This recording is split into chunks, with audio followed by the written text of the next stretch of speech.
I want to talk to you about the plight of refugees, often hard-working people from remote rural communities who are persecuted in their own country simply because of their religion or the colour of their skin, butchered and murdered by machete-wielding mobs. Their women raped, their land stolen, their families under constant threat from sinister and malicious forces, often with the government turning a blind eye or even conniving in their persecution. In desperation, they seek a new homeland to escape, to get out of Africa. But who will take them in? Not the Australian government, that's for sure, not the Europeans or the Brits, only America. Indeed, here they were arriving in America, their new home this week, the only land to take them in. These are the persecuted white farmers, the Boers of South Africa. This same group of people who back in their ancestral homeland are responsible for producing most of South Africa's corn, wheat, cotton, citrus, their potatoes, other crucial farming produce. I have mentioned the deadly plight of white South African farmers before on this show several times. Nobody else, other than Donald Trump, seems to give a damn. Farmers are being killed.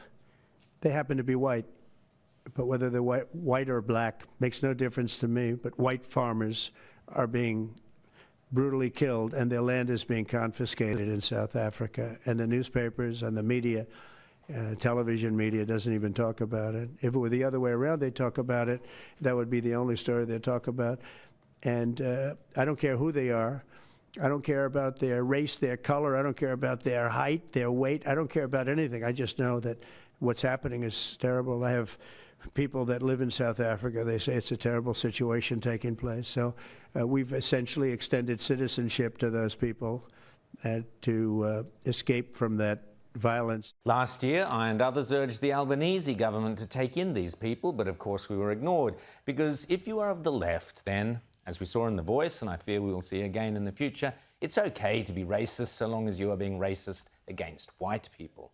You can call white people all the names under the sun and accuse them of every conceivable vile action. And to the woke mindset, if you are white and something bad happens to you, well, you got what you deserve. This is certainly the response from the left in America.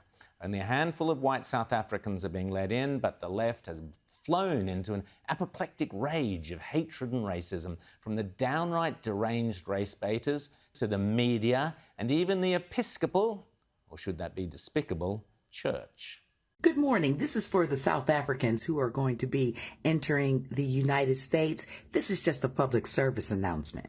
I just wanted to make you aware that the Black people who were students during apartheid, we're grandmas and grandpas now, and we have the air of Gen Z.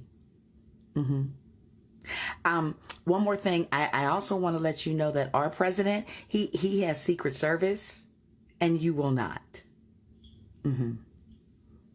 I also want to tell you that Black people over here are empowered. So now Trump is importing apartheid supporters from South Africa. You can't make this up. So it's very apparent what's happening here. We're importing white racists and deporting anybody that isn't white. And it is very clear what's going on here. The South Africans Trump is bringing over to the United States are racist. He's building an army, a racist army. Big picture, people.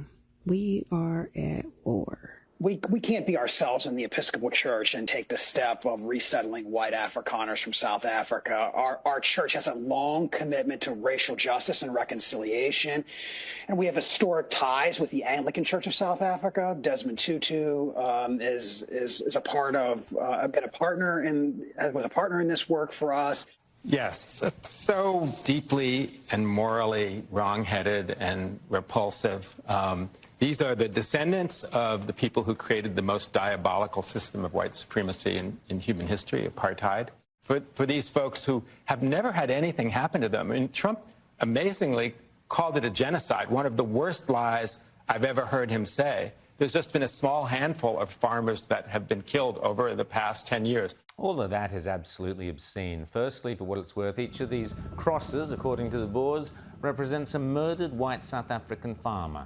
New laws in South Africa allow for enforced confiscation of farmers' land, the majority of which is owned by white farmers, without compensation, quote, in certain circumstances. Where there is a public interest to do so, we can only imagine what that means.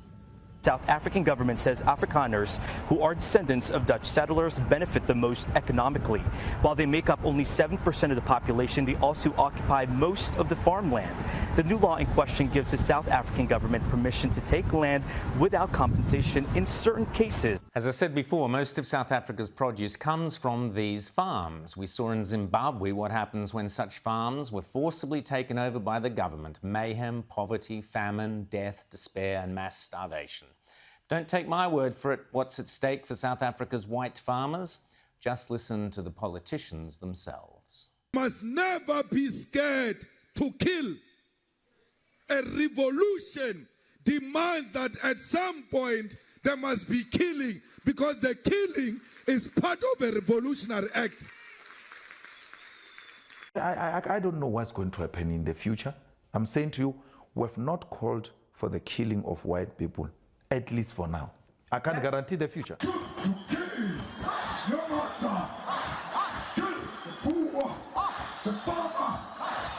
each one person that is being killed by the taxi industry, we'll kill 5 white people. For every 1 black person you kill 5 white people.